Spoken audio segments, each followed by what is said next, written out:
ආයුබෝවන් හැමෝටම අපේ channel එකට ආයෙත් ආදරයෙන් පිළිගන්නවා. ඔයාලා නවසීලන්තයේ අගනුවර වන වෙලින්ටන් ට්‍රිප් එකක් යන්න හිතන් ඉන්නවා නම් නොවරදවම කරන්න ඕනේ නොමිලේ කරන්න පුළුවන් වැඩක් තියෙනවා. ඒ තමයි Introduction to Parliament tour එක.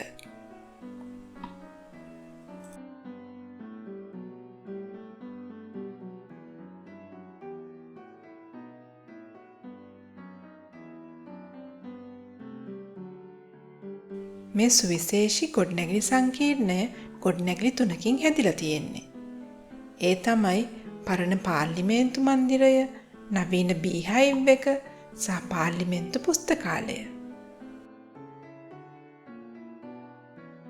අපි දැන් ඉන්නේ නවසීලන්තයේ තියෙන අමුතුම වගේම ගොඩක් අය ආදරය කරන බීහයිව් එක ඉස්සරහා. මේක තමයි නවසීලන්තේ පාර්ලිමේන්තුවේ එක්සිකියුටිව් වින් එක. අගමැතිතුමා සහ ඇමති මණ්ඩලය වැඩ කරන්නේ මෙතන තමයි. අපි දැන් යන්නේ කිවි ප්‍රජාතන්ත්‍රවාදයේ හදවත ඇතුළට. ප්‍රසිද්ධ බීහයිව් එක සහ පාර්ලිමේන්තු ගොඩනැගිලි බලන්න.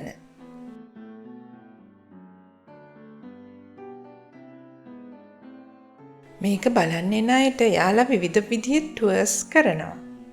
ඒ අතරින් Introduction to Parliament tour එක තමයි වැඩියෙන්ම ජනප්‍රිය. මේකේ තියෙන සුවිශේෂ තැනක් තමයි තියටර් එක. ඒක බීහයිව් එකේ තියෙන නවීන මාධ්‍ය සාකච්ඡා කාමරය. ඇමතිවරු සහ නිලධාරීන් මාධ්‍ය සාකච්ඡා සහ නිවේදන දෙන්නේ මෙතන ඉඳන්.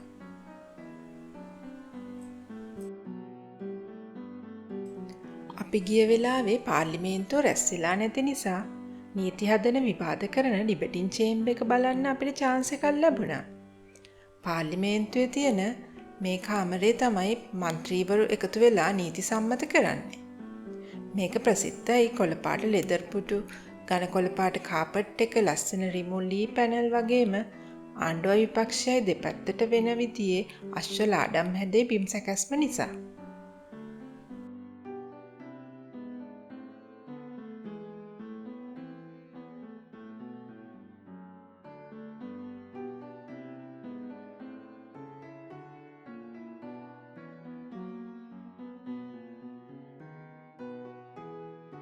කථානායකවරයාගේ බලය සංකේතවත් කරන සෙංකෝලය විවාද පැවැත්වීම සඳහා සභාව තුළ තිබිය යුතුයි.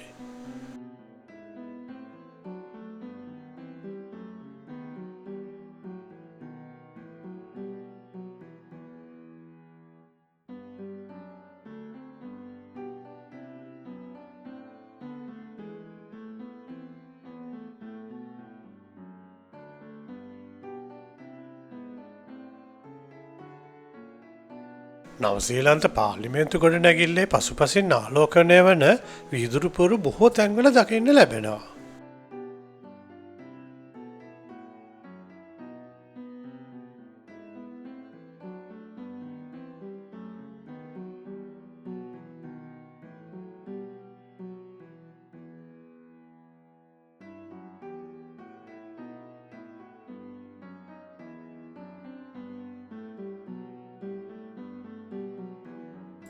සභාව රැස් වෙලා ඉන්න ඕනෑම වෙලාවක ඩිබේටින් චේම්බර් එකේ පබ්ලික් ගැලරීස් මහජනතාවට විවෘතයි. මේවයින් ඔයාලට පුළුවන් മന്ത്രിවරු ප්‍රශ්න අහන හැටි, විවාද කරන හැටි, නීති සම්මත කරන්න ඡන්දෙ දෙන හැටි බලන්න.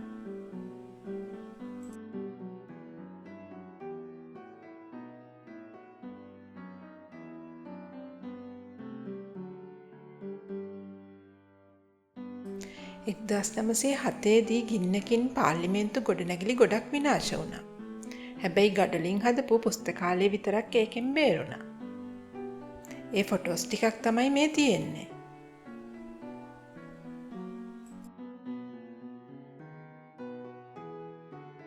മന്ത്രിවරුන්ගේ කියවීමේ කාමරය තියෙන්නේ මේ ලස්සන වික්ටෝරියන් ගොතික් විලාසිතාවේ පුස්තකාල ගොඩනැගිල්ල ඇතුලේ.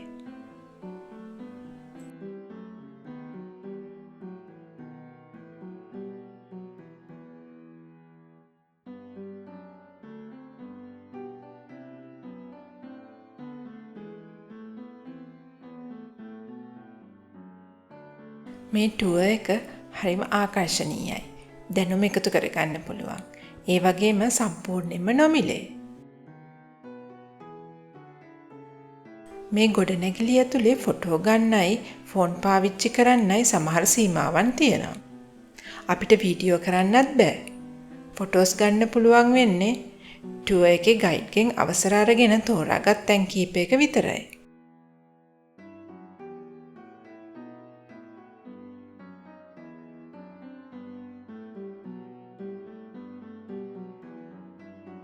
මේ ගැලරියා කියන්නේ 1990 ගණන් වල අලුත් වැඩියා කරනකොට හදපු ආකර්ෂණීය අලුත් තැනක්.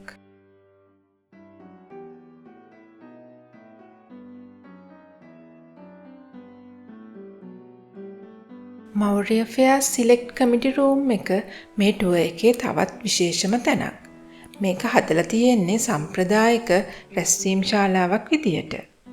අලංකාර මෞර්ය කලා නිර්මාණ වලින් සරසලා. ඒකේ දක්ෂ කැටයම් ශිල්පීන්ගේ කැටයම්, වියපුටුකුටුකු පැනල් සහ සිවිලිමේ රතු සුදු කවුහයි නිර්මාණ තියෙනවා.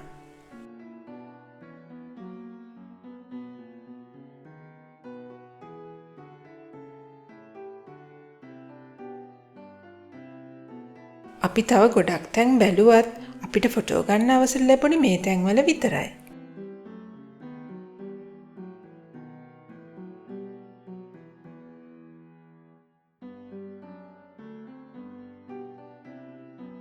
මේ ටුවර්ස් දවස් පතා උදේ 10 ඉඳන් හවස 3 වෙනකල් දවසට කීප වතාවක් තියෙනවා. විශේෂයෙන්ම සමර් කාලෙට ඒවා ඉක්මනින් පිරෙන නිසා ඒගොල්ලන්ගේ ඔෆිෂියල් වෙබ්සයිට් එකෙන් කලින්ම ඔන්ලයින් බුක් කරගන්න. ඇතුළේ ටුවර් එක ඉවර වුණාම එලිමහනේ සෙල්ෆ් ගයිඩඩ් ටුවර් එකක් කරන්නත් පුළුවන්. ටුවර් ඩෙස්ක් එකෙන් දෙන මේ මැප් එක අරගෙන කැමති විදියට මේ පරිශ්‍රය වටා යන්න අමතක කරන්න එපා. පාර්ලිමේන්තු මන්දිරය.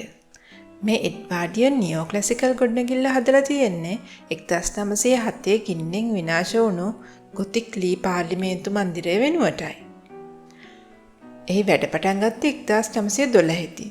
හැබැයි පළවෙනි ලෝක යුද්ධය නිසා මිනිස්සු සහ අමුද්‍රව්‍ය අඩුවීමෙන් සම්පූර්ණයෙන්ම හදලා ඉවර කළේ 1922 දී. මේ පඩිපෙළ තියෙන්නේ ලස්සන තඹ ගේට්ටු පිටිපසින් තියෙන පාර්ලිමේන්තුවේ නිල ප්‍රවේශ මාර්ගයටයි. ප්‍රධාන දොරටු වලට උඩින් රාජකීය ලාංඡනය කැටයම් කරලා තියෙනවා. පාර්ලිමේන්තු විවෘත කිරීම වගේ නිල උත්සවවලදී මේ පඩිපෙළේ රතු කාපට් එකක් අතුරනවා. 1918 ඉඳන් භාවිතා කළත් මේක නිල වශයෙන් විවෘත කරලා තිබුණේ නැහැ. හැබැයි 1995 නොවැම්බර් 2 වෙනිදා දෙවනි එලිසබෙත් රජුන් සහභාගී වුණු උත්සවය වෙනුවෙන් මේ සමරු පළකය තියලා තියෙනවා. 1865 දී නවසීලන්තයේ අගනුවර ඕක්ලන්ඩ් ඉඳන් රටමැද ආසන්නයේ තියෙන වෙලින්ටන් වලට මාරු කළා. 1865 ජූලි 26 වෙනිදා නව අගනුවරේ පැවති පළමු පාර්ලිමේන්තු සැසිවාරය මේ සමරු පළකයෙන් සලකුණු වෙනවා. රිචඩ් සේරින් මහතා තමයි නවසීලන්තයේ වැඩියෙන්ම කල් අගමැති වෙලා හිටියේ.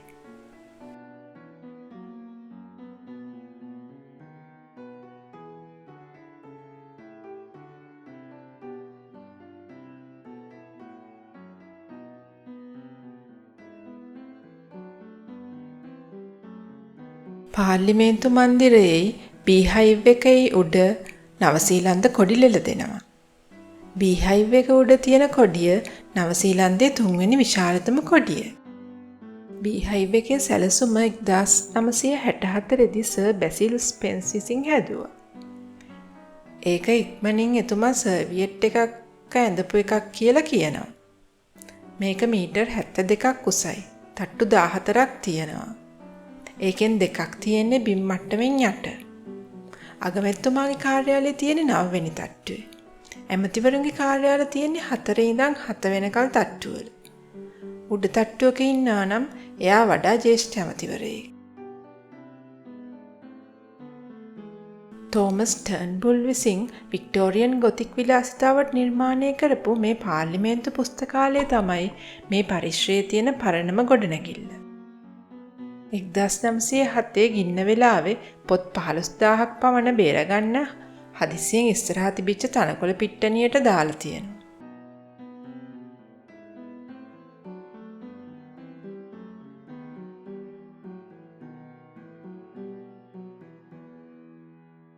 මේ ජෝන් බැලන්ස් මහතා තමයි නවසීලන්තයේ පළමු ලිබරල් ආණ්ඩුවට නායකත්වය දුන්නේ.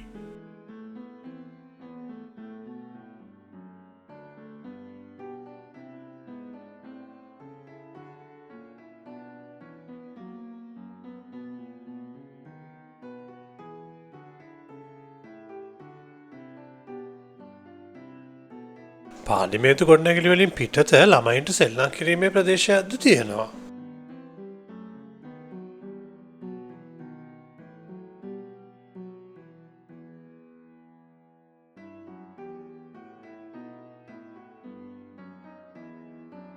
පාර්ලිමේන්තුවේ යකඩ ගේට්ටු නිර්මාණය කරේ ජෝන් කැම්බෙල්. ඒවයේ ඒ කාලේ හිටපු රජතුමා වන පස්වන කිං ජෝර්ජ්ගේ මුල් ලකුරු භාවිතා කරලා තියෙනවා. ඔයාලත් මේ ටුවර් එක කරලා තියෙනවද? එහෙමනම් ඔයාලගේ ටිප්ස් පහලින් කමෙන්ට් කරන්න. තව නිව්සීලන්ඩ් ට්‍රැවල් ගයිඩ්ස් බලන්න ලයික් කරන්න. සබ්ස්ක්‍රයිබ් කරන්න. අපි ඊළඟ වීඩියෝ එකේදී හම්බ වෙමු. කියා ඔරා